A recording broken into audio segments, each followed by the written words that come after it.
Welcome back. Welcome back. Are you enjoying the symposium? Well, as great as the morning was and our incredible keynote speaker, we have an even greater afternoon. And we appreciate you staying with us both here at the Urban Institute and for everyone joining us online. I have the privilege of welcoming one of NCST's long-standing partners, the J.P. Morgan Chase Foundation, who's represented today by Olivia Barrow-Strauss, who is going to lead our Heirs Property panel and also share a newly released video on the work that J.P. Morgan Chase has been supporting with Heirs Property. And we're excited that we're working together with J.P. Morgan Chase through funding that they've provided to advance the Heirs Property issue as well. So looking forward to this panel and the presentation. Olivia?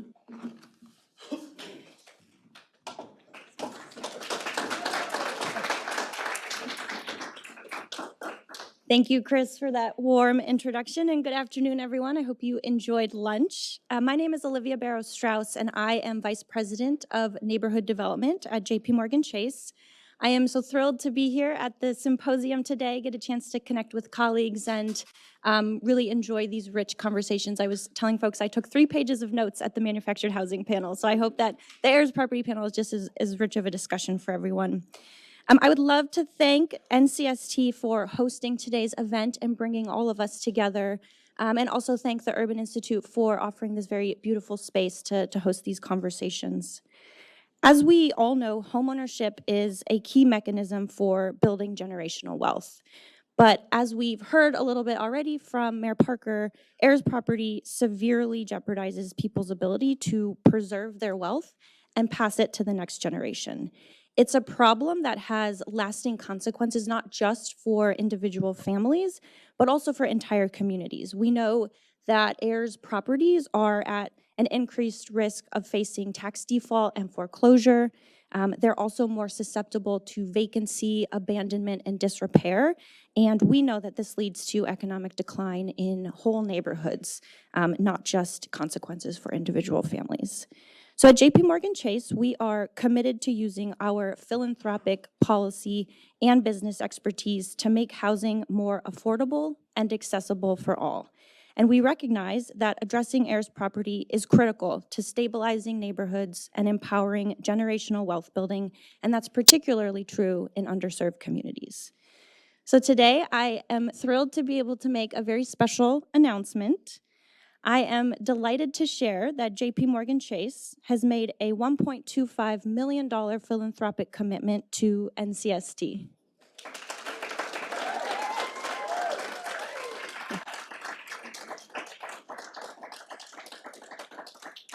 Part of this new grant will help build capacity among affordable housing professionals in Atlanta, Baltimore, and Birmingham so that these leaders can tackle the heirs property challenges arising in their own communities, and so that these partners can help build best practices and knowledge that they'll share with their own communities as well as national partners who are committed to this work. So we are just so grateful for NCST's partnership and leadership on these issues.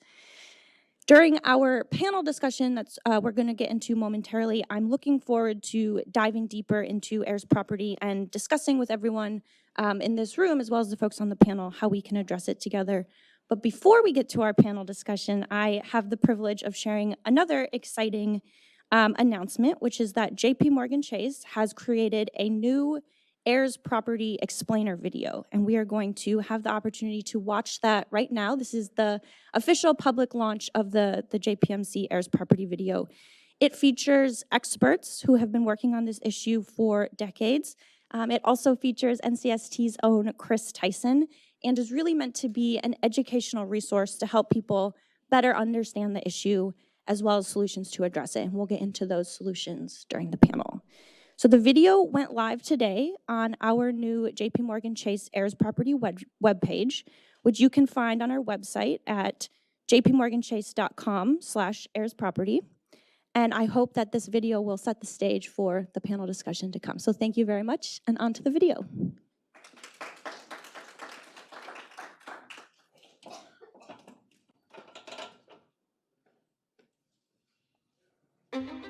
The issue of heirs property is an issue that impacts thousands and thousands of families around the country. Heirs property is a fractional ownership status of property that comes into existence when a person who owns land dies without a will or with a will that seeks to split the ownership of that land across that person's heirs. So there are several problems with heirs property. Fundamentally, it allows just one of the common owners, which could be a family member or a real estate speculator who has bought out a family member, to essentially end the ownership for everybody against their will as a result of a forced sale, often stripping these families of most of their generational wealth. At JPMorgan Chase, we are focused on increasing awareness and tackling challenges around heirs property by using philanthropic capital and advancing evidence-based policy solutions. JPMorgan Chase made a $500,000 grant to Howard University to establish an estate planning and heirs property legal clinic. Student attorneys do real work for real clients over the course of a semester, writing last wills and testaments, advanced directives for healthcare, and helping clear title to heirs property. We also provided a $3 million grant to Catapult Greater Pittsburgh, a nonprofit working to address housing supply and affordability challenges. The JPMorgan Chase grant is instrumental to scaling up the work that we're doing, protecting families, educating families, and helping to increase market value of properties in historically disenfranchised communities. As a part of our housing market affordability policy, we're advocating for the Uniform Partition of Heirs Property Act, which is a piece of legislation that actually improves outcomes for families that own land or homes in an heirs property status. We are also supporting state enactment of transfer on death deeds, which offer a simpler and more affordable alternative to the costly and time-intensive probate process. As we think about closing the racial wealth gap and homeownership gap, stabilizing vulnerable neighborhoods, it's important that nonprofits, philanthropy, and others that care about neighborhood revitalization marshal the capital and resources to prioritize heirs property issues. There are huge problems that do remain with heirs property, but I'm confident that working together we can get there.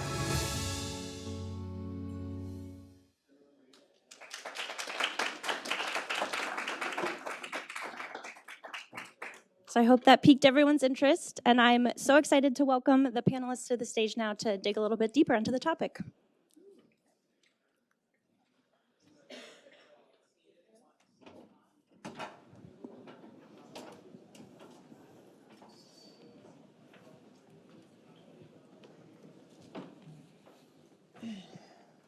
All right, welcome to our esteemed panelists.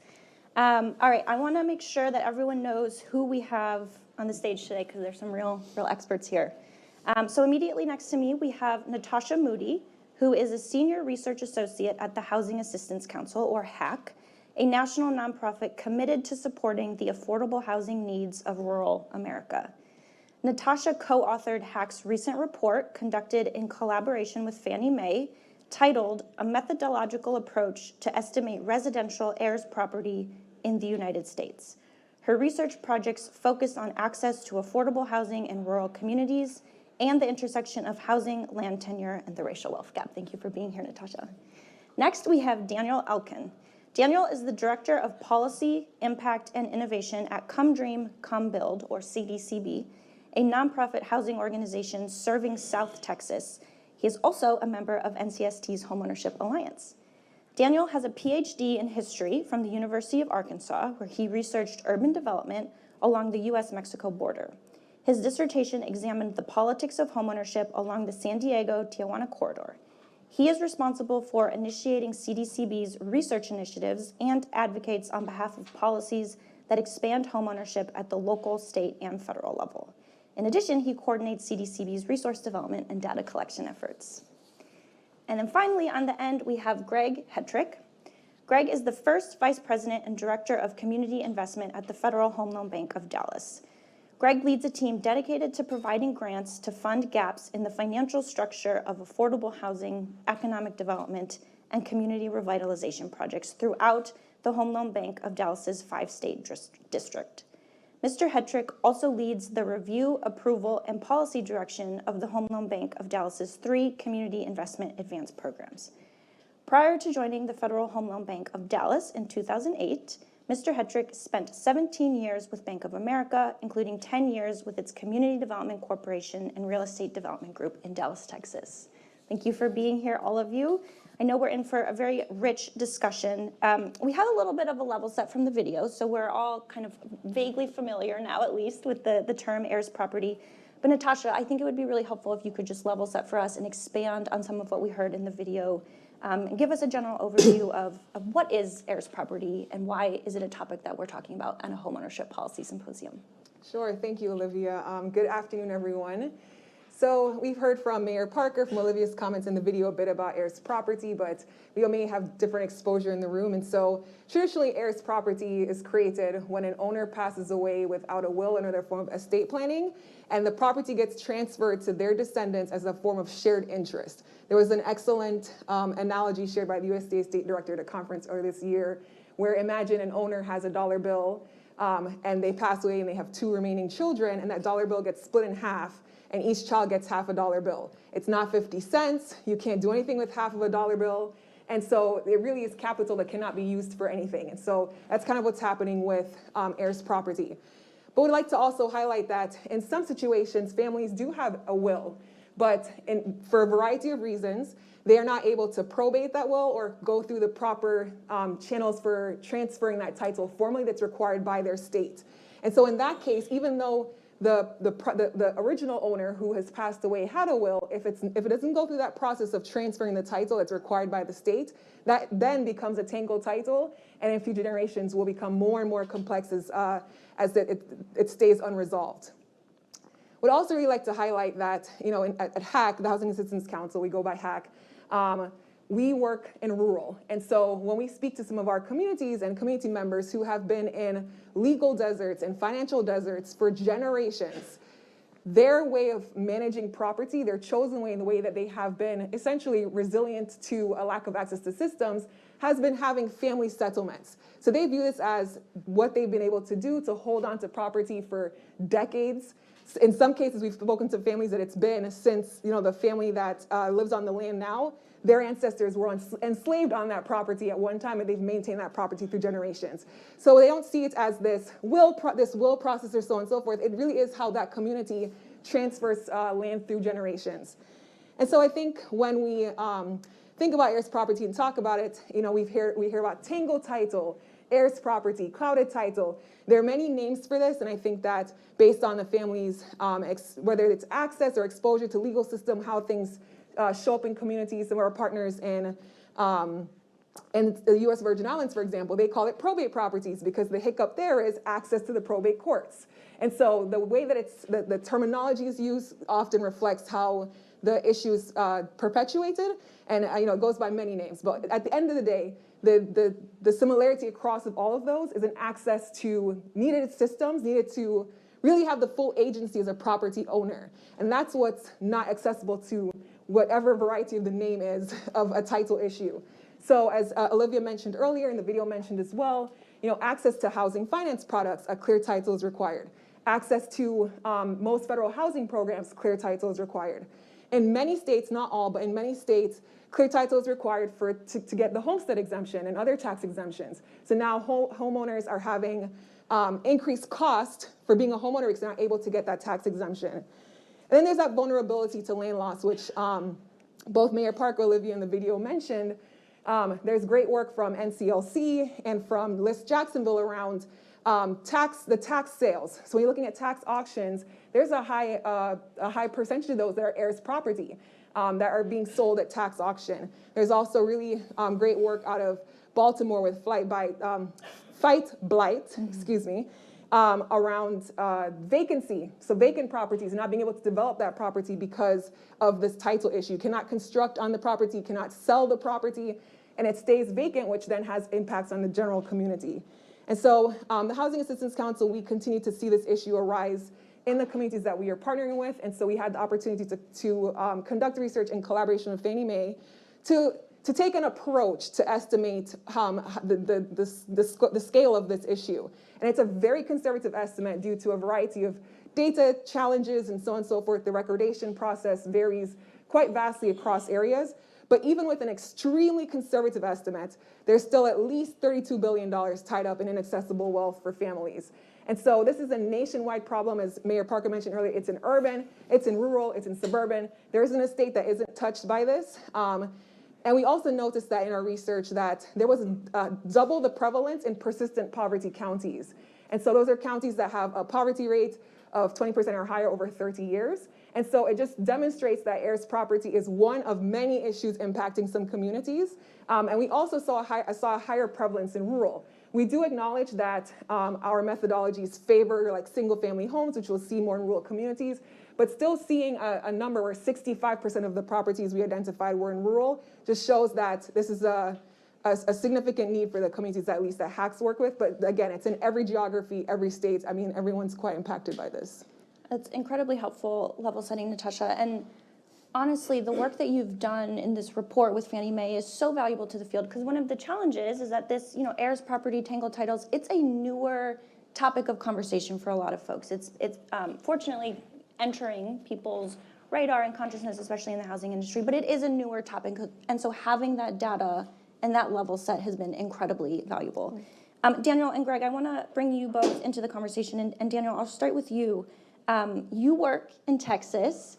Tell us what this has looked like, the heirs property challenges in the communities that you serve. Yeah, absolutely. So Come Dream, Come Build is a community development organization. We're based out of Brownsville, Texas. And I think it's changed over time for us. We've been doing this work for 50 years. And the prevalence of where heirs property is a major issue and where it's not, like I said, it changes. So a colonia, just so that we're all on the same page, is an unincorporated area. And that's one of the main service areas that we operate in, that and rural areas around the US-Mexico border. I would say 20 years ago, the largest colonia in the country, which is right down the street from our offices, is Cameron Park. 20 years ago, our clients coming from Cameron Park would say heirs property was their #1 issue. And so back then, we worked with Texas Rio Grande Valley Legal Aid to try and kind of address this issue. And it really takes a lot of time and resources. We're going to get into some of the solutions and some of the ideas, but it's a lot of time, it's a lot of cost, it's a lot of access to legal aid and attorneys to kind of to fix the issue. Because for colonias, what I'll say is informality is in their blood, right? I already just said they're unincorporated areas, but also we're not that far removed from the basic way a home was developed in a colonia was the family got together and built that house themselves. So the idea that they didn't check every single legal box to make sure that they have the correct title information and that they have a succession plan in order, that's common sense, right? That's how colonias were developed, is out of that informality. And so bringing them into the formalized legal system, that's the intricacy and that's where it's hard. I want to pause here to kind of level set and talk about why it is that Latino communities and African American communities, people of color, are the ones that are most prevalent to facing heirs property issues. And it really goes back. It really goes back to emancipation and the history after the Civil War. So I'm a former history professor, so bear with me for a moment. Which I will say, just quick side note, a lot of former educators have been up on this stage. I definitely, yeah, absolutely. I think there's a reason that former educators are like, I got to get into housing. There's some issues to fix there. But anyway, so really after the Civil War, post-emancipation, you have this really negotiation of freedom going on. And the way I always teach it to my students, and I'll lay it out here because I think it ties directly to heirs property, is that really freedom in America operates on multiple layers. The first, most basic, legal freedom, right? You're not going to be enslaved or coerced. The second freedom is a political freedom, which is the ability to vote and to be politically represented.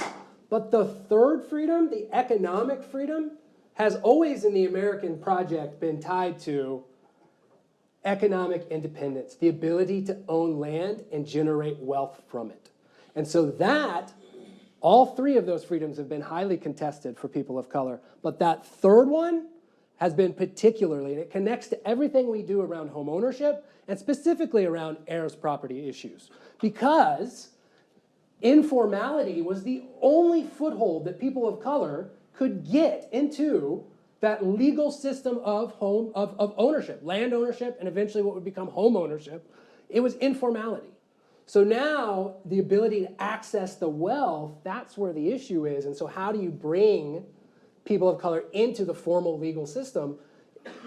That's where you really have to untangle the knot, so to speak, of these issues. So whether it was for African Americans, you had millions of acres stripped away because you couldn't just establish a legal title post-emancipation, post-Civil War. In our communities in South Texas, distinct, different history, but same issue. The border crosses us, and now land titles are not being recognized, right? And so there's no way to formally enter the American legal system to show your ownership.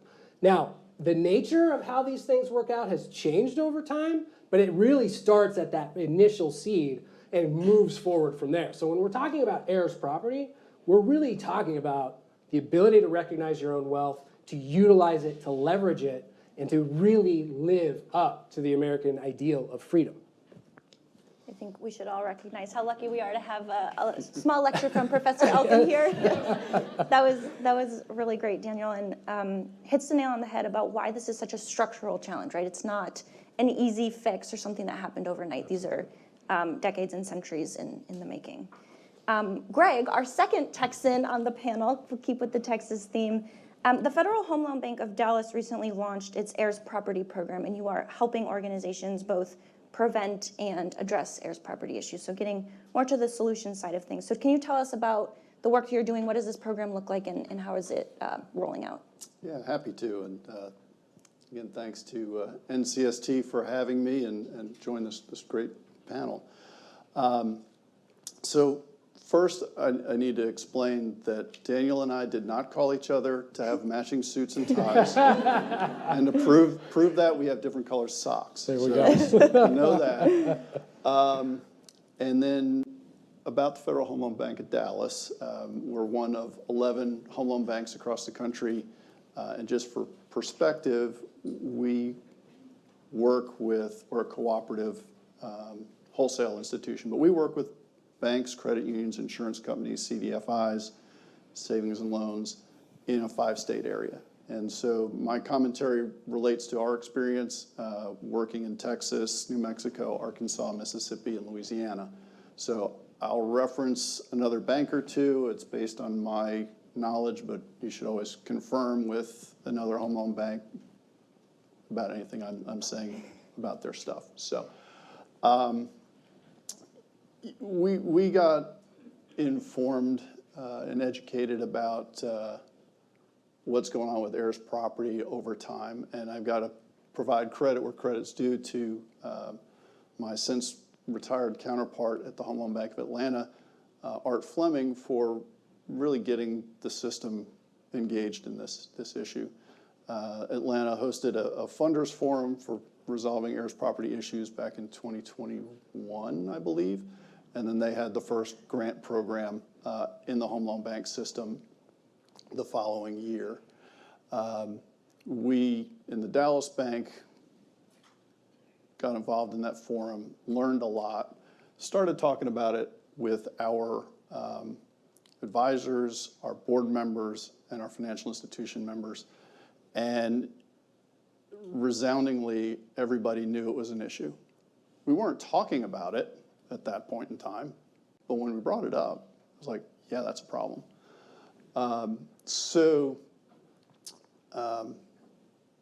Fast forward to 2023, we followed in Atlanta's footsteps and started an heirs property rights grant program.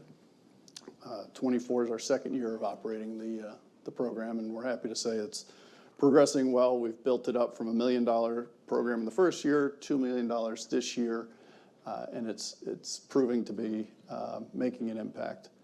So while we grew our program from experience, relationships, talking to folks, I want to bring some numbers to the table with what Atlanta did recently.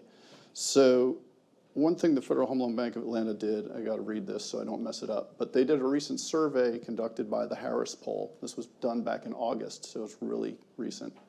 So the poll found that most homeowners, 90%, expect the equity in their home to benefit their heirs when they pass away. 90%. Yet, more than 43% don't have a will, trust, or estate plan. So you've got an expectation on one side and reality on the other, even today. And this is I don't know the details of the poll, generic poll of homeowners on a national basis. The survey also showed that roughly 1 in 5 did not have or were not sure if they had a clear title or a recorded deed. So people aren't even really educated on what's involved in ownership. So it further demonstrates what we see collectively in the communities we work in, and the communities, in our case, where our member financial institutions work.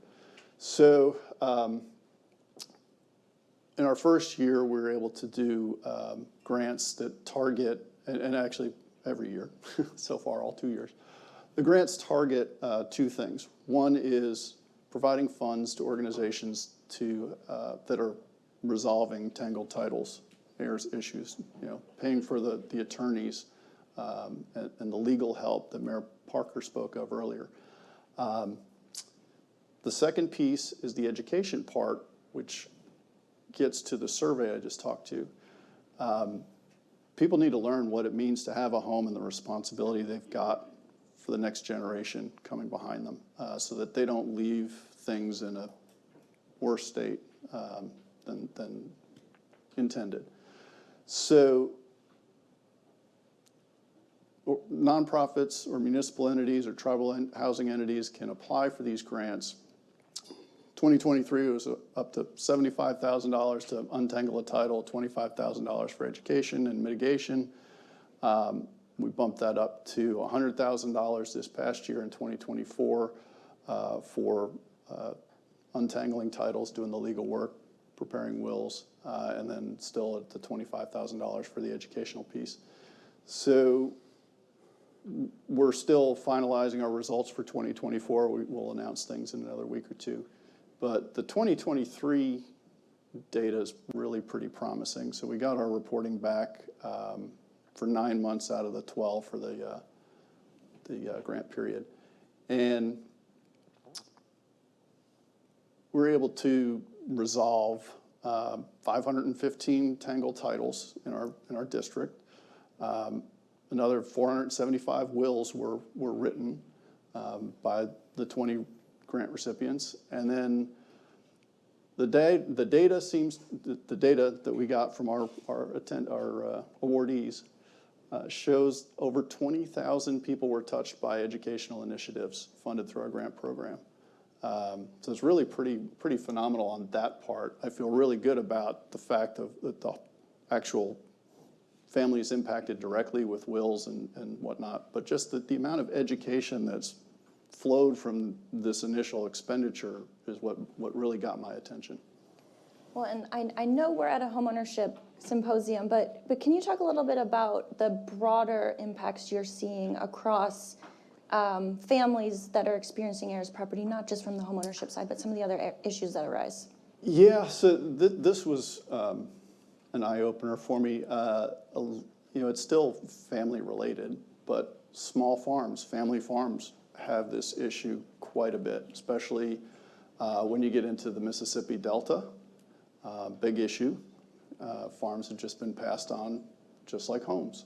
Oftentimes there's a home involved. But that creates problems for the farmers to maximize the value of their land and their crops and the things that they do, because to participate in a lot of the USDA programs, got to have clear title to your land.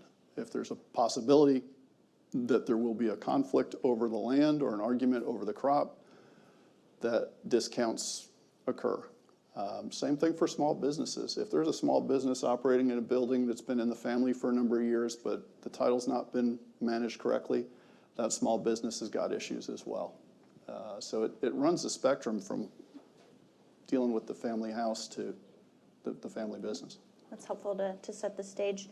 I want to spend the next chunk of time talking about financial products before we get into policy solutions, because this is one of the most challenging issues I think we're facing in the heirs property space is what does it look like to create financial solutions, financial products, financial services that are responsive to families experiencing heirs property cases and also able to be scaled, right, and reach families who are in different geographies and at different levels of the income spectrum.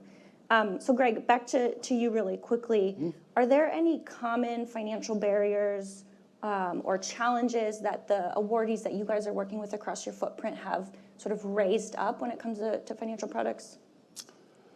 Well, I mean, for their clients, they can't access many financial products because of the title issue. But in terms of the awardees and working through the process, the most common thing is that oftentimes the work takes longer than they expect it to.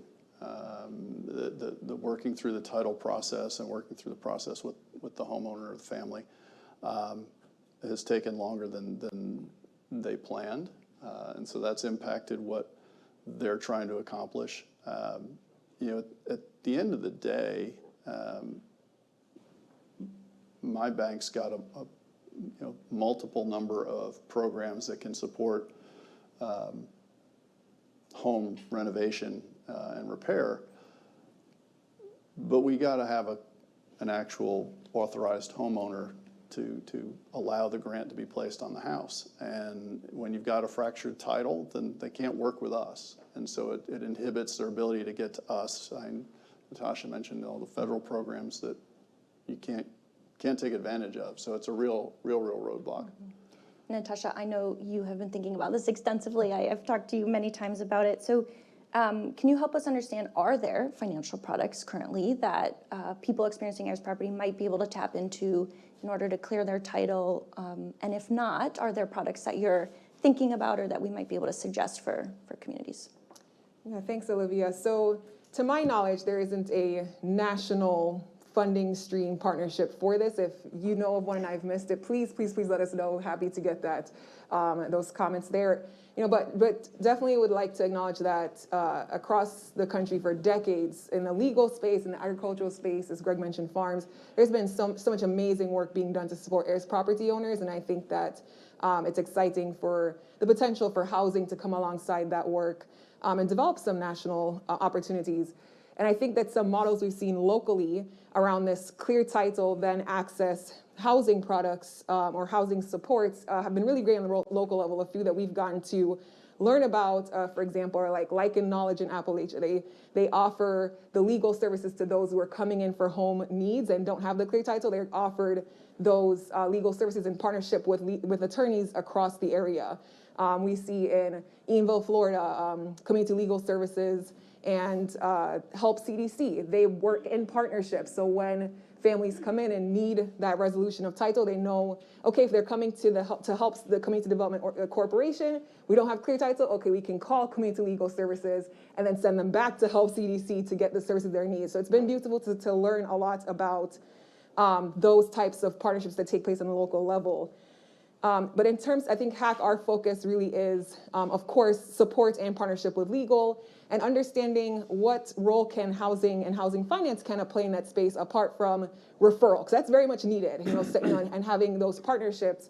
So a few things that come to mind is, one, this pathway of requiring clear title and then that still being a requirement for accessing housing finance products. There are a few practitioners and households that we work with, particularly in rural, where there are 400 people with claim to that property. It's like almost impossible to clear that title. And so the only option left, like that family has no pathway in that flow chart to access housing finance monies, but there are folks who are still living on that property and still need access to whether it's repair monies or construction monies or so on and so forth. And they desire to keep that property in their family for generations to come. And so this requirement of needing the clear title really can be a barrier. But even in a case it's not as complex as that, we have, again, in our rural partners saying, okay, so we learned that we need to clear title, but then the closest attorney is 2 hours away. And when there's a complex title structure, it will take more than one visit with an attorney and many, many months, maybe even years to clear that title. So now we're asking a household to now potentially need to drive 2 hours each direction to get to an attorney. And in those years they're taking to clear the title, they still need a roof. And so that becomes a significant barrier. So the questions that we are trying to explore in partnership with anyone, so I'd love to talk to anyone if you have ideas around this as well, is what would it look like to lend on demonstrated partial interest? We have seen some innovations in this. For example, in FEMA, they made some changes to how someone can demonstrate ownership. And so we're considering anything in that list. Can that be transferred to housing finance to someone to demonstrate that they have claim to this property, some form of claim, and use that as a pathway to access some type of housing money? I was at the Reframe conference, housing repair conference last week, and continue to hear from practitioners over and over throughout the week. We have families coming in who are in desperate need of home repair, and the road ends at you are not eligible because of your title issues. So what does it look like? We don't have the answer right now, looking to explore that. The other piece is that, and we'll talk about the UPHP in a little bit, but we saw in the video Dr. Thomas Mitchell, who was the principal author for that. In some of the states, there's a legislation we'll talk about in a moment, but there's an opportunity for the heir who wants to keep the home to purchase the interest of other heirs. And so it's a form, in my mind, when we hear this description of, they call it buyout, it sounds like a property purchase. It is a property purchase. They're purchasing the interest of the other heirs so they can then have clear the title and have ownership over that property.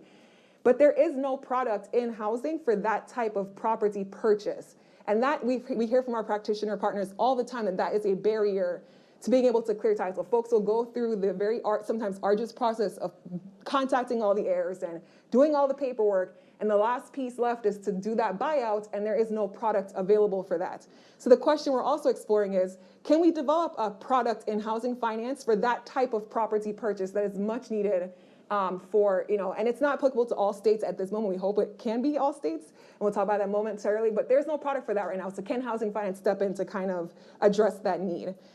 So yeah. It's incredibly helpful. And General, I want to ask you the same question before I do, though. Just a reminder to folks that you can ask questions by scanning the QR code on the tables, and we'll get to that at the end. But General, so same question to you around financial products. I mean, what are you seeing and what are the opportunities here? Yeah, I mean, I think I'm going to echo a lot of what's already been said, is that we're running into that same exact challenge of, if there is not that clear title, we can't get them access to capital, right? And we pride ourselves on being creative and bespoke in our products, but at the end of the day, there's just too much risk, and then if we don't know who the owner is, we can't get them the money and the capital they need to do whatever it is to access the wealth of their property. So that's the major issue. And I want to echo, just because I think it's so important to really hit on how complicated this is. So I mentioned Cameron Park, largest colonia in the country, right down the street from our office. I said 15, 20 years ago, this was their main issue. But we really went through the process with that community with legal aid of really going through and clearing title. But that is, like I said, a very complicated knot in which you have to identify every heir that has a claim to that title, which a lot of times they're not in the same area. They usually have moved, they've dispersed, they're all over the country. So you have to track every single one down. So it's hard to get your hands on each strand of that knot that you're trying to untangle. And even then, to Natasha's point, you don't necessarily have the product once you do to be able to create a buyout structure so that that person can fully recognize what they need. So that is also, I think, really what complicates matters and what takes years. I think sometimes it's like, oh, heirs property issues, legal aid, this is only, how long could that take once you have an attorney, once you've tracked down the heirs? It can still take a really long time. We had a client just recently, I think it was stretched across 5 heirs, one of which was in a federal prison. And so trying to like do basically a real estate transaction amongst all of those parties across the country, it took 5 years, right? And so again, trying to like couple that with a financial product that then kicks off after whenever this process is over, that it's just, it's a lot to try and do. The other layer I wanted to add to this is also the heirs issue is definitely a part of it, but also we run into in Colonias a lot of title issues around contract for deed properties, where developers have entered into informal arrangements of contracts for deed, and then those developers disappear or go bankrupt. These people have been paying in to the system to try to get their deed, and now who owns the property, right? The developer's gone, they've been paying up, and so you really start to go down a rabbit hole of all kinds of different issues around titles not being clear, not being able to get access to capital for those that are on the land, that are living in the house. It just occurs to me as you're thinking, so much of the challenges here, it feels like a space very ripe for CDFI intervention, thinking about our partners in the CDFI industry who can kind of test out these more patient sort of products and services and go along with consumers as they're figuring out these challenges. I'm just curious for anyone have any CDFI products or services in this space that you're aware of? Well, I can volunteer that through the first 2 years of our Heirs Property Grants Program, CDFI members of our bank, we've got 10 CDFI members, they've come to the table bringing applications for our grants to not only use the funds themselves to help clear titles directly with their legal staff doing the work, but also working with nonprofits in their communities. So they're at the ground level and they understand what the issue is. So I'm glad that we've got that engagement going, at least through our grant program. Mm-hmm. I think it would be a great opportunity to pilot and test. And I can't speak for all CDFIs in the country. I'm sure there's someone out there who's doing amazing work, and we'd love to learn about it. And I think that with the CDFIs, in some instances, the funding source for their capital can sometimes have the same restrictions coming with the funding. So I think one consideration there is if CDFIs are to take on piloting or creating the product and distributing them, the data shows CDFIs have been amazing in lending and reaching areas that aren't reached by other financial institutions, but the source of their capital and the restrictions with that will impact that. But then also, there are many CDFIs that are doing amazing work with the amount of capital they already have. If there is an extension to the eligibility, so now increasing the amount of folks who are able to tap into that money, I think what I'm essentially trying to say is there needs to be more money given to CDFIs to then be able to take on an increasing access for residents who previously didn't have that access, because CDFIs already need more money. And then if we're going to increase eligibility, more money is needed. But I think while CDFIs are great, they can't do it by themselves. So we definitely need product development, across financial institutions. Yeah, I mean, as a CDFI that's doing the work, we're expanding into Starr County, extremely rural county. And when we go and talk to people, this is their number one issue. They always say, hey, clear title, heirs property issues. And for us, it goes back to, it's just the resources. We need the resources on the front end, because then we can tap into that market and bring them the capital that they need, the products that they need to revitalize their community. Again, we've done it before. We're looking forward at the opportunity to do it again, but we need partnerships and we need resources. Well, resources is the perfect segue for us into thinking about some policy solutions. Obviously, public-private partnerships are, no stranger to this industry, and I think what we're starting to hear on this panel and what we probably all know to be true is that public-private partnerships will be important for addressing heirs property challenges as well. And that's going to require the government at all levels, federal, state, and local, to be a committed partner in this work. So I want to start with some state-level policy, because that's actually the area where we've seen quite a lot of momentum on heirs property issues. We mentioned UPHPA in the video, and Natasha mentioned it. This law is critical in enacting due process protections for families experiencing heirs property cases. JP Morgan Chase has proudly supported enactment of UPHPA in a number of states, including most recently in Arizona and Washington state. So we're proud to be a partner in supporting UPHPA. Natasha, I know you're very familiar with the law. We got a little bit of a preview on it, but can you just walk us through it a little bit and share some of the main features of UPHPA?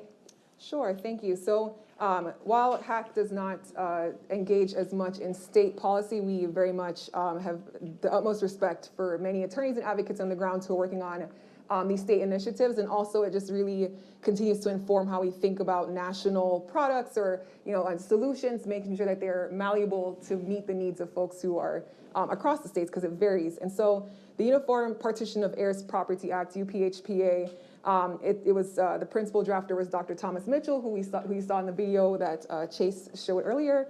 And so this enactment, it essentially provides protections when there's a partition action. So imagine that we all share, the rights to a property here on the stage, and then I'll make myself the one that runs out to go sell it to someone else. So I go and sell my share to an outside actor, and that outside actor is able to go and purchase some more shares, and then they're able in some cases to force a sale. So they can go and say, I have majority share, I have shares, I've purchased shares of this property, so now I can force everyone to now have to sell their home, and then that can lead to a number of issues. I mean, loss of wealth for the families, then a loss of a home, in some cases the only home or a family property, so there's many issues there. And so the UPHPA provides protections when that occurs. And so it's been passed in about half the states to date. And so one of the protections there is the right of first refusal. So when an outside actor purchases the shares, the heirs who want to keep the property have the option to purchase those shares back from the outside actor. The states vary in terms of how that process takes place, and I should note as well, this enactment, that when this legislation, when it's passed in the states, they all have variations across the states. So if you're working in a particular state and it's been enacted, I would very much recommend looking at the specific items for the enactment in that state. But yes, it usually offers the option for the heirs who want to keep the home to purchase those shares from whoever the outside actor is or from their fellow heirs. And also, in some states, it requires notice to the heirs. So if the outside actor wants to force the sale, they have to actually give notice to all of the heirs, the remaining heirs, and so on and so forth. There's also some protections around if the sale is forced, then how the property is sold. So in some cases, without UPHPA, the property is sold at auction, which is not going to get the full value of the home when it's sold at auction. So there's some protections in there in some states that kind of mandates how the property is sold if it's a forced sale. So it's a market sale, so the family can actually get more out of the sale than if compared to auction. And so so that's a very rough overview, but the National Consumer Law Center does a lot of amazing work advocating for this across the country, and there's so many folks across states like Dr. Carmen Neal and Heather Way and many other amazing advocates who are working on this on the state level, and really admire the work that they have done and are continuing to do. And I want to make sure to call out, because he's right in my line of sight, Ink Burko with the National Consumer Law Center is here in the room. So for folks who are joining us in person, I hope you will take a chance to introduce yourself. He's been doing incredible work on this. Natasha, just a quick follow-up question too, because I know you mentioned earlier there's some efforts to think about a UPHPA 2.0, if you will, to address some of the remaining challenges and barriers in this space. Is that something that you can touch on? So we've heard of amazing from the Heirs Property Practitioner Network and from NCLC and other folks about this revisiting UPHPA and coming out with maybe some additional protections and barriers. I actually really, not to say NCLC, for I feel like I'm Beetlejuice and saying it 4 times in the same sentence, but they do amazing work. But they had a report recently that came out with really all of the other legislation on a state level that can impact heirs property owners, even if it's not just for heirs property, like around mortgages and taxes and all of these other legislation. So I think that there's an effort to revisit the UPHPA, but I think that the portion that HAC is focused on is this buyout, allowances. And so while the legislation has this amazing opportunity, and protection that didn't exist before for the heirs who want to retain the home to purchase the shares either from an outside actor or from the other heirs. There was no funding source for that. And so there was a really heartbreaking story really in the Brownstoner earlier this summer about a family in Brooklyn that an outside actor purchased the shares to the home for $300,000 and the home sold at auction for $1.7 million. And in an event that family was, there's some other things in that process, but $300,000 in 60 days is usually about 60 to 90 days is the provision for finding that funding and buying back the shares. Not many families in the country have that kind of liquid cash sitting around waiting for that, for this very terrible circumstance to arise. And so while the protection is amazing, and that's, just a huge testament to the work that's been going on in the legal space, there is still an opportunity for the housing finance industry to come alongside to support this, to create the product to really allow for families to take full advantage of these protections. Because without that buyout fee, the house is still going to go to for sale. So I think that's what HAC is focused on, is how can we support that legislation and any other additions that advocates and attorneys may be adding to 2.0. It's a great example of the importance of both policy and practice and mutually reinforcing. Daniel, so moving on to transfer on death deeds, which is another state level policy, which JP Morgan Chase has endorsed and we see as a very important sort of complement to UPHPA. Can you, one, explain to us what transfer on death deeds are, and then share a little bit about how you might have seen this mechanism come up for the communities that you're serving in Texas? Yes, absolutely. So Texas passed its version of the transfer on death deed in 2015. I think one of 13 states that has that on the books. It really falls on, when you're talking about heirs property, there's the remediation side, trying to fix it, but then there's the prevention side. And I think what this does is it really helps prevent heirs property issues by allowing that automatic transfer on death to an heir. So you avoid probate, which I think is really important for low-income communities because probate is costly, probate takes time, and so if that's going to be your kind of formal, that informal into formal, if that's going to be the mechanism that introduces you, it's going to take wealth from families. And so what this does is it really kind of helps to streamline that and make it so that the process is automatic and we don't have to go through probate. So definitely big proponent of it. We've seen clients where this has done them well in how they pass on their property and their succession plans. Well, that's fantastic. I'm actually monitoring the questions that are coming in from the audience, and there is one on transfer on death deeds. Someone is asking, have transfer on death instruments had a measurable impact on the number of families experiencing tangled titles? And I think that's a great sort of anecdotal example. Does anyone else have anything to add to transfer on death deeds? No. I'm aware of it, but no, that's don't great. have anything to add. Well, Greg, I would love to bring you into the conversation because you have the benefit of working with a number of partners across the bank's footprint. So are there any common policy barriers or, on the more positive side, opportunities that the partners you're working with have raised up in the work you do with them?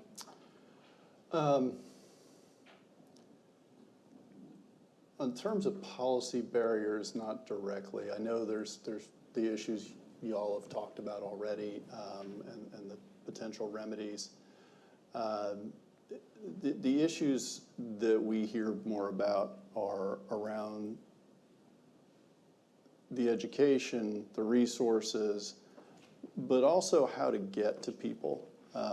So getting the word out. I talked about the large number of folks that were touched, and most of that's done virtually. But there's also organizations that are going out and taking what they do to the people that need the service. And so the Mississippi Center for Justice does this. They do these mobile will, I forget the name of exactly what they call it. I'm messing up their brand. But they basically do a road show, and they go to a community, and they will work in that community for the day doing wills.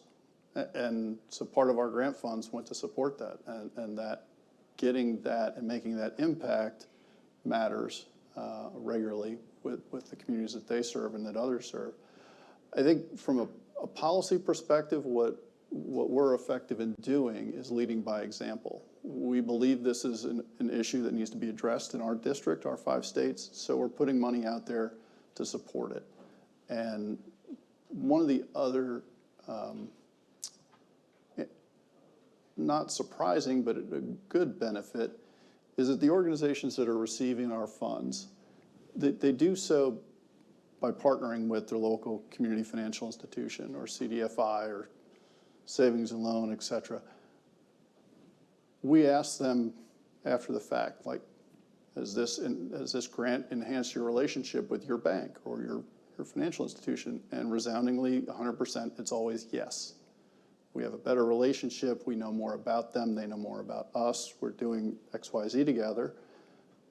And they learn more about what the Federal Home Loan Bank does and the other programs that we offer. So ultimately, when they've got a client with a cleared title, they can come back to us for a grant to fix something with the house or put a new roof on it. There's a lot of benefits there that then get amplified out, and the more people that know about it, eventually it gets to the mayor, gets to the state representative, and on up. And you just, sunshine is a great elixir. I mean, you shine a light on things and people learn and things improve. It's a great reminder of the importance of community-oriented and ground-up policy advocacy. All right, I want to switch to some federal policy solutions, and Daniel, back to you on this one. We have seen some exciting momentum at the federal level over the last several months, really the last year, some proposals in Congress around solutions for heirs property, including Congresswoman Nikema Williams' Heirs Estate Inheritance Resolution and Succession Act, or Heirs Act.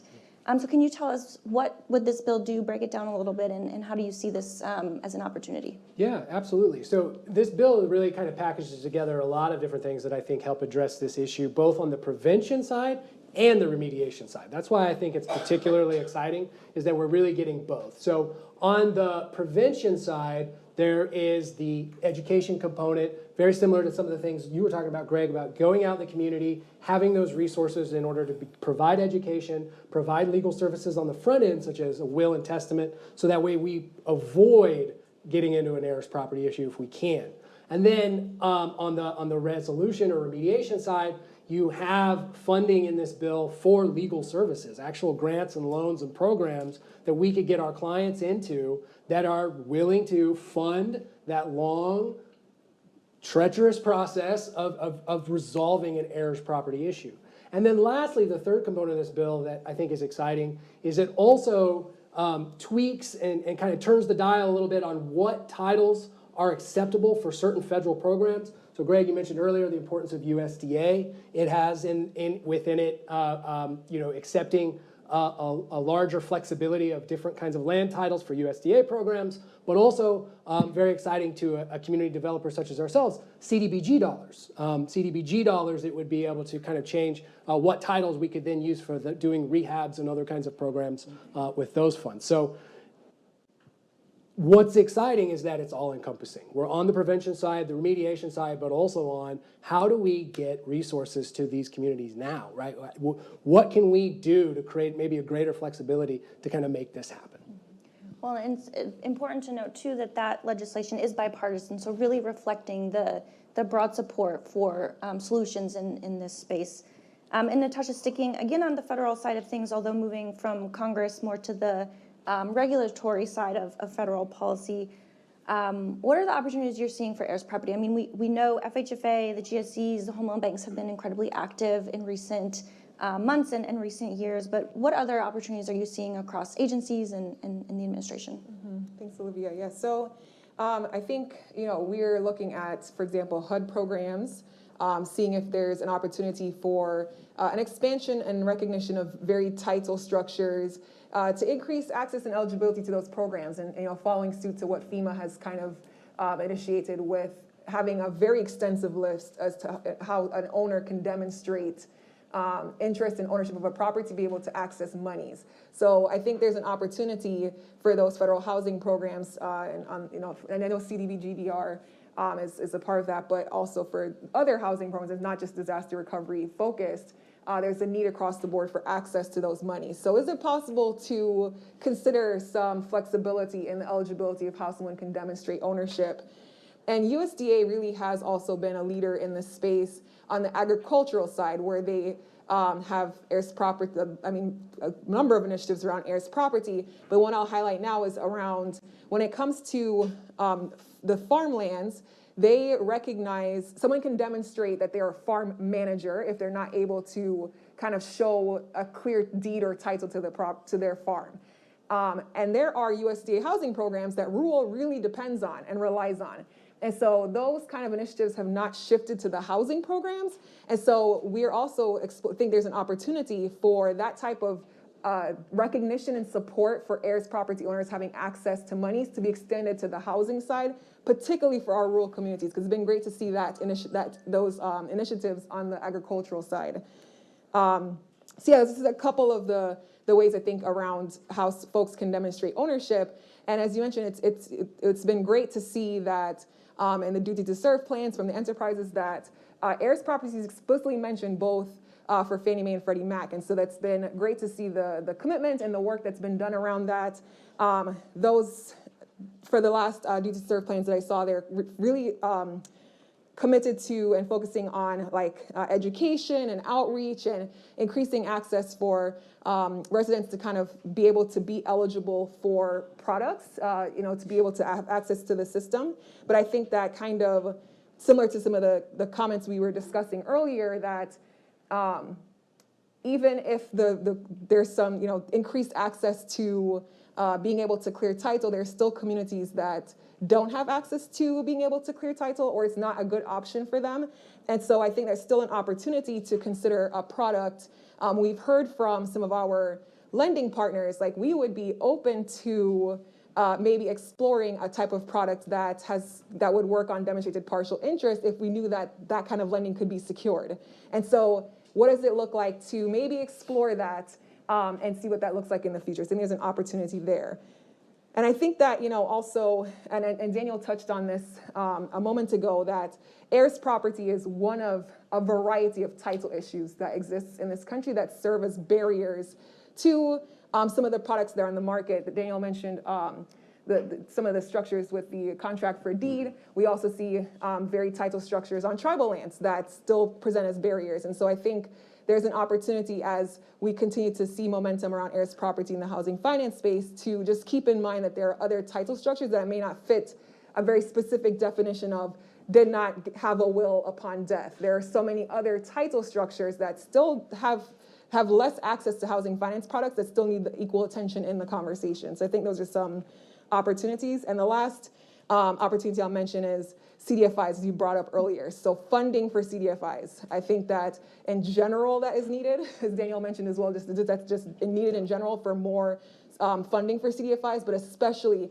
as we consider if CDFIs can kind of be maybe the first to put a product forth, there needs to be resources allocated to that to support that expansion of products. That's a great point. And of course, philanthropy can be another partner in that as well to help test and de-risk some of these challenges.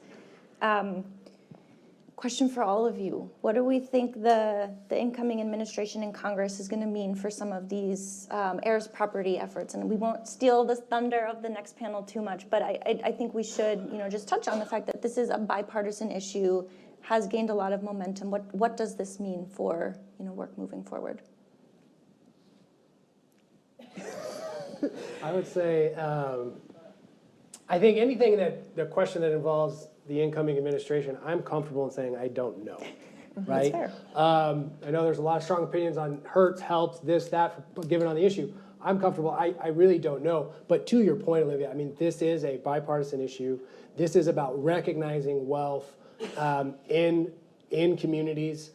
In rural communities, right? If that's the window or the opening that gets us somewhere, then certainly we're willing to push that lever. But at the end of the day, there is broad support. I've taken this issue to every single state office in Austin. I've brought it to Congress up here in DC. I've yet to see anybody who really pushes back against a lot of the ideas that we've been talking about around whether it's the Heirs Act or any of these.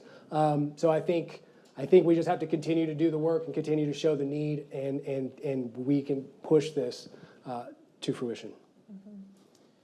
Yeah, I think I agree with Daniel. For the Home Loan Bank of Dallas, the administration change doesn't change what we see as the need in our 5-state district. And so that need will continue, and we'll continue to work with our partners to help resolve that. The administration doesn't change anything in that regard. I definitely align with we'll see, kind of see what happens in some ways.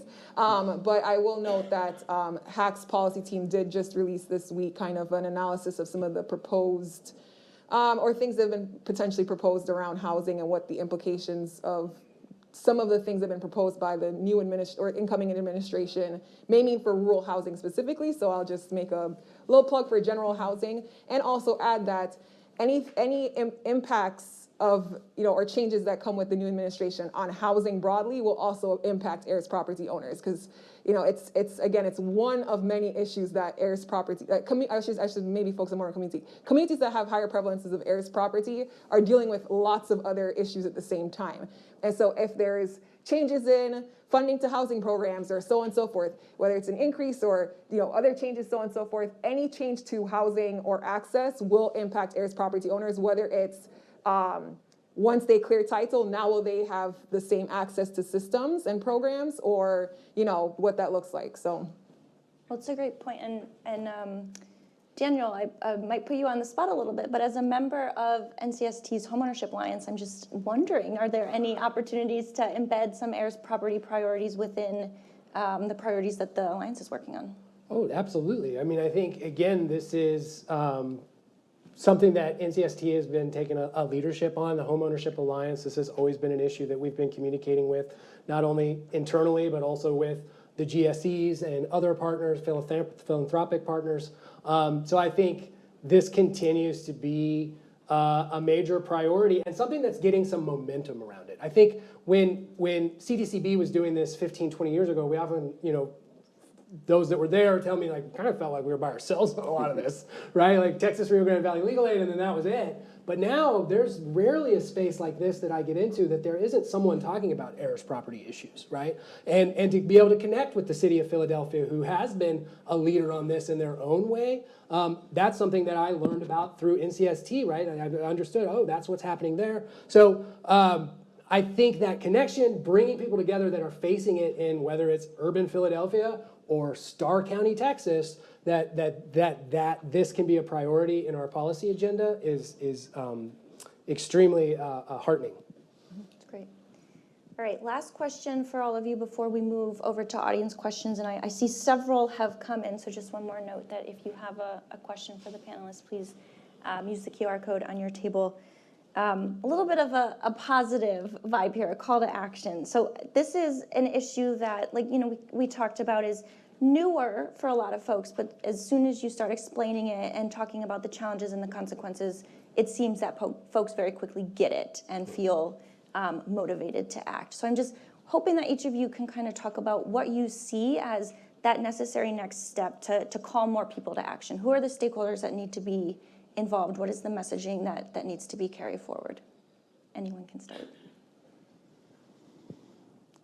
I think for us, it's been really building out the data end, using some of the methodologies that Natasha has put forth at HAC and and Fannie and some of the research they've done.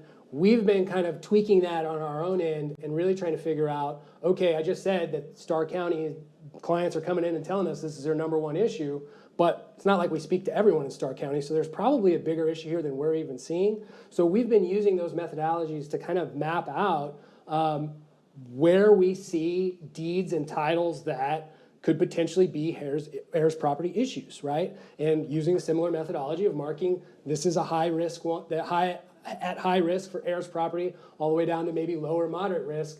And that way, when we go to funders, when we go to those partnerships that we need, we can demonstrate the need, not only qualitatively with our clients coming through the door, but quantitatively saying, hey, look, here it is. We've got at least, so far we're very early in crunching the data, but we've got hundreds, in a very sparsely populated Starr County, hundreds of these issues, right? And then quantifying the value that's being lost there because of that, right? Those are all projects that we're working on that, again, we've only been able to do thanks to our partnerships, but that's then the next step for us to take the message further. I agree. It's telling the story.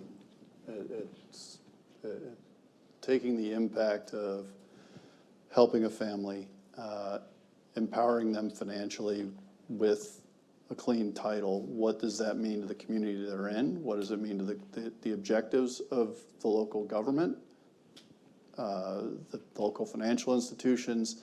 There's a lot of benefits that multiply out in this process. And so the more that those stories are shared, one community at a time, the more action that I think we can expect to see in this issue. And I think it's telling, I've been to the Cameron neighborhood and saw that. It's been a little while, but I'm aware of the history. But it's gone from being the number one issue to not so much for that community. And so you can see by that and the amount of attention that we've gotten in this room and online that the issue's getting more exposure. And so if we just keep talking about it, then it's going to help. Yeah, and to your point on Cameron Park, resolving the Heirs property issues was the catalyst for the investment that now, when you drive through Cameron Park, not to say that it's a colonia that solved everything, it hasn't, but it has sidewalks, it has drainage, it has rehab, all of the things that I know a lot of you take that for granted, but in colonias, those are like non-existent. Yeah. But now Cameron Park has those things, but we could not get there until that first step. So I got a little story around Cameron Park. So I've known your boss, Nick, for a long time, and he's always talked about the issues in Cameron Park and all the problems. And so we took a unique tour, and so hopefully I'm not telling him on him too much, but he and I both cycle and use that for exercise. So he had his bike, he managed to get me a bike. We got on bikes and rode around Brownsville and rode through Cameron Park. But to your point, like he had painted this picture in my head of years of talking about it. To when I rode through, I was like, well, it seems like there's a lot of progress here. He's like, yeah, we fixed this, we did that, there's sidewalks and all. So it was a great thing. And by the end of our 18-mile tour, I was exhausted. So I think when I think about next steps or calls to action, there's a few things that come to mind. One is that this issue of heirs property and all tangential issues were really created and are perpetuated by generations of systemic racism, systemic exclusion, and it's going to take some time and a lot of collaboration to resolve it. And so really, again, just have admired a lot of the collaborations and work in the legal space and agricultural space. And, I think housing can learn from the successes in legal and agriculture, and collaboration with legal will be, it's essential to this, not only because they've been doing the work for so long and have had so many successes, but clearing title cannot be done without an attorney. So, and shouldn't be. Like we don't want people to become Google lawyers and then start doing things that are going to cause more problems for families. And so we've seen great examples of that on the local level, and I think that, and even on a state level, there's some coalitions. And so on the federal, national level, can we create those types of partnerships and collaborations across sectors to be able to do this work together and move forward? And the other thing that comes to mind is that it's a fluid issue. It takes just a moment for an heirs property to be created when someone passes away. They don't have, the documentation in place, but it can take years to resolve the issue. And so, the day that an heirs property is resolved, one more may be created. And so this will be a continued effort. So any, the collaborations and the thoughts about solutions need to be sustainable and be able to be in place for, I think, a few decades to really get a foothold on this. And so when we're thinking about developing, like HAC is very focused on, housing finance products and like policy approaches, but they need to be able to be sustainable over a period of time to address generations of issues on a holistic level. Well, thank you all for the inspiring calls to action. I hope you can tell that we have just truly a tremendous group of experts up here who have been so generous with their thoughts. We're going to move to some audience Q&A here. We've actually got a number of questions, and these are really really fantastic questions.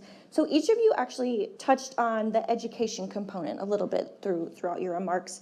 And this question is talking about what education options have been most beneficial and useful, and how do you make sure that they are culturally responsive?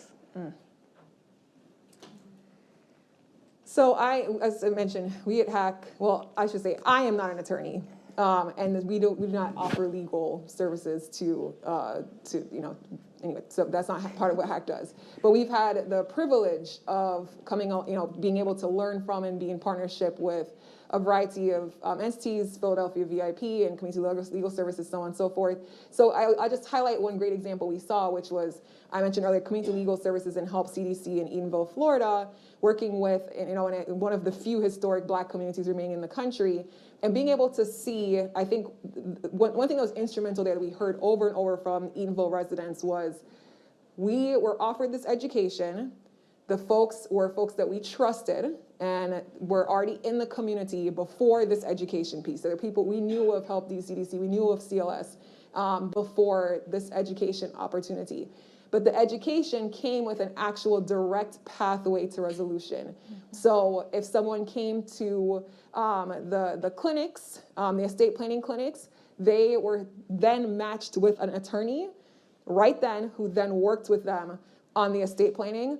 And they had they were able to work with them on site, and it was free of cost through pro bono attorneys or through the legal aid. And so we continue to hear from residents both that, one, there were folks that they trusted and who were embedded in the community, but that the education wasn't, that the education came with a direct path to accessible resolution and being able to follow through on what they had learned. And I thought that was really beautiful to be able to witness that. That's a great example. Any other thoughts? Natasha, I agree. I mean, it's for us and the grantees that are providing education, it's done by community-based organizations working with people in their neighborhoods or sometimes a larger community. And so they're in touch with the needs and of their clientele, and really that partnership, does lead from the education to an actual will, if there is a call to action that goes from learning to resolving, mitigating. I mean, I hate to say the exact same thing, but that matches our experience. I mean, it's the trust factor, because for us, we're dealing with, in Colonias, populations that have either been hurt by the legal system or very purposefully excluded from the legal system. So to suddenly say, well, now you need to kind of get in on the party, there's some natural distrust there. So we really have to leverage, but yeah, this is CDCB. We've been working here for 50 years. We're working with Texas Rio Grande Valley Legal Aid, who is also a well-known nonprofit legal nonprofit in Texas, in South Texas. That helps get us in the door. But then, to your point, it's those actionable steps of not just, hey, you should do a will. It's, this is how you do it. This is what you need to consider. These are the things you want to watch out for, and really taking them step by step. Yeah, and I'll add in just quickly, in the video, we referenced a grant that JP Morgan Chase made to Howard University to establish an estate planning and heirs property legal clinic. That's a great mechanism that we've found to help not only subsidize the cost of legal services and actually provide them pro bono to families and help resolve title issues and provide some of the preventative services, but that estate planning clinic is also helping train the next generation of attorneys who are going to be experts in these type of title issues and help increase access to the legal profession in this particular way for students attending an HBCU. So we think that's one additional way we can do. May I add something? Yes, please. Sorry. I know this, but I'm not sure if the question specifically said education for residents or education broadly, but something that came to mind was around education for practitioners. So I think that, for example, we continue to be in conversation with an amazing organization, Louisiana Appleseed, and they're advocating for UPHPA in their state. And when I hear about the advocacy efforts, whether it's in conversation with NCLC or folks in specific states, I continue to wonder, housing organizations do advocacy work often. So what would it look like for housing organizations to join in the advocacy efforts of the attorneys who are, requesting, requesting and advocating for things like the Uniform Partition Heirs Property Act in that state for the states it hasn't been enacted in yet?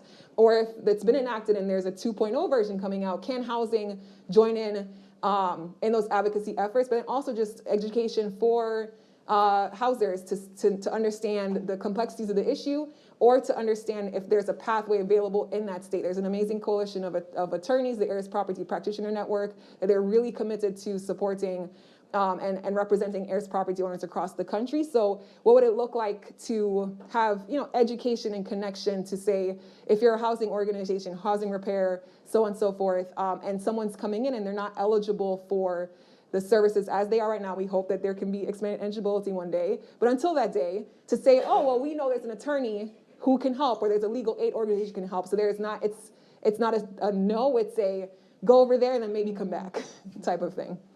Well, and I want to shout out NCST, of course, because I think they're committed to the education work as well, as evidenced by this panel here at the symposium and the grant work that we're going to be kicking off with them.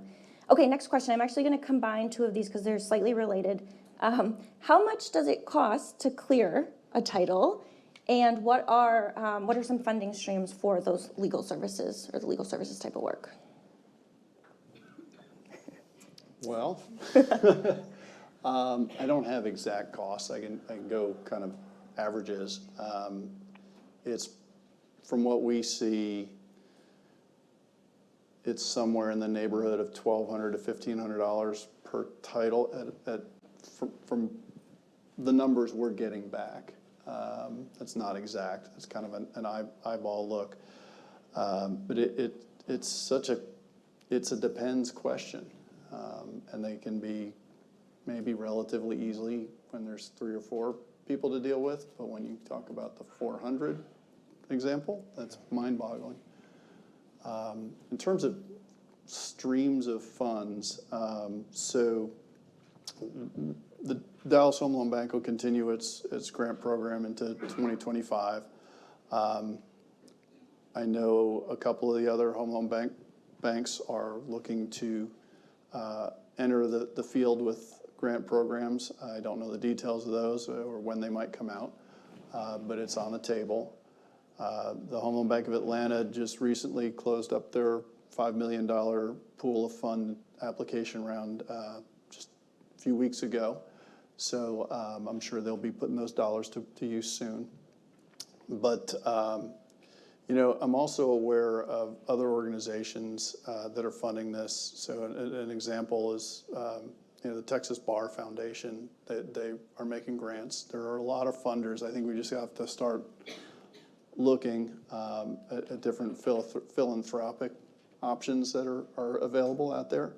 And who knows, maybe other financial institutions will step up as well. I know, Fannie and Freddie are engaged in trying to share resources and make sure there's opportunities to educate more people about the perils of heirs issues. So it's a lot going on there. I would add just on cost varies because you have, your legal fees, but then also in best case scenario is if you have all of the heirs and they all agree and you're just going to move forward, but that's rarely the case. Usually you're tracking the heirs down. And so the billable hours and just the sheer time that it might take can really fluctuate the costs. So I would say that. I would say for us, we've always been able to find local partners to philanthropic partners, I should say, to help fund this. We'll be looking forward to working with the Federal Home Loan Bank also on some of this. I think too, the one thing I wanted to mention that I think is important is one thing we learned the hard way is that when you go out for grant money and you're creating a program, one of the things that you kind of design into it is kind of a steady intake of clients over an issue. But one thing we learned about heirs property is it can kind of vary a lot. Like we can go 6 months and we get one person that comes in for it. And then the next month we can get 25 because, like I said, we had that issue where a developer went bankrupt and suddenly we got 20 people with lots that are like, who owns this, right? And so that also can really stretch your capacity as an organization when you're trying to kind of match the moment in terms of who's coming in with these issues and when. So just something to flag. Yeah, well, we actually have a project upcoming where we hope to kind of get a range of estimates around how much it may cost depending on the scenario. But from some of our partners, we were hearing things closer to $6,000 to $10,000. I know we have some attorneys in the room, so they can shake their head yes or no. higher. So 15, 20,000, something. Say it's, and then some of those costs, as Daniel's mentioned, it's like the court fees, the billable hours if you're not using a pro bono attorney or legal aid. May have to buy out the heirs. That's another one, and then we've heard situations where people have to hire private investigators to go find the other heirs or pay for mediation services because the heirs who've been found don't agree on what to do with the property. And the list goes on and on, depending on what the actual resolution is in terms of what to do with the property, put in a trust, do this, do that. That also has additional costs, depending on what they decide to do to resolve the title. So that cost can vary so much per family. But in terms of monies to do that, I think that's another opportunity for housing finance. I think that, there's maybe another product that we're hoping to explore, continue to have conversations around is if a house, a borrower is applying for like home repair monies, can the legal fees or costs that they can't cover, because let's say they've already committed to the time, but they need to pay off these fees, can that be attached to like a home repair loan where they're able to get the funds that they need, but it's not, coughing up $10,000 up front. It's attached to whatever monies are being loaned for the housing repair money. Because unless you're in an area that has a CBCD or you're in one of the 5 states, or you're really lucky to just have, I shouldn't say lucky, but you're in a place like Philadelphia where they have this fund. That's not nationwide. There are many communities that don't have access to these types of amazing programs and monies. So there's definitely still a need for that. Well, it takes us back to the Heirs Act that we talked about earlier, which would create that dedicated funding stream and do a couple of other things. Okay, I think we have time for one, maybe 2 more questions. Here's a fantastic one. So to what degree are policy and legislative proposals considering divesting heirs who are not in possession of the property at issue? So it gets to some of the challenges around folks who are living in a property and may have lived there for their whole life and generations before that. How are policies or maybe UPHPA or other proposals considering their ownership stake compared to other folks' ownership stake who don't live in the property? So I am not sure about particular maybe state policies. I don't think that the 2 federal legislation so far includes that. But in conversations with some of our partners, and I should just note that I should say this earlier, but we, my role in this is kind of information dissemination, hopefully connecting resources. So that's why I say like partners, and you can shout out to folks because we were so lucky to be able to have the privilege to learn from so many who do such amazing work. And so we hear from maybe some of our practitioner partners that they may elect to, when they're choosing who to represent, they may represent the resident of the property. And that is, is how they inform, how they move forward with making decisions around how to move forward. But I think that, and it's some of the things that we're proposing around maybe modeling FEMA's expansion of proof of ownership, or even USDA's like farm manager. Those policies as they stand now do prioritize like the resident owner. So I don't have an answer. I don't know of any right now off the top of my head, but I think that that's something important to consider, I guess around how to decide who gets what to do with, what to do with that. It's complicated. Yeah, absolutely. Yeah, no easy answer. Okay, last question, and this is actually taking us back to the earlier panel on manufactured housing.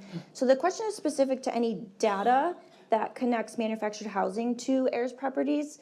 So 1, if anyone knows of any data sources on that particular point, but 2, I'm just curious broadly then, is there any sort of literature or discourse out there about heirs properties and manufactured housing and perhaps challenges or consequences that might be heightened in those cases, or on the other side, opportunities that we might be able to take advantage of? So quite a bit of heirs property research.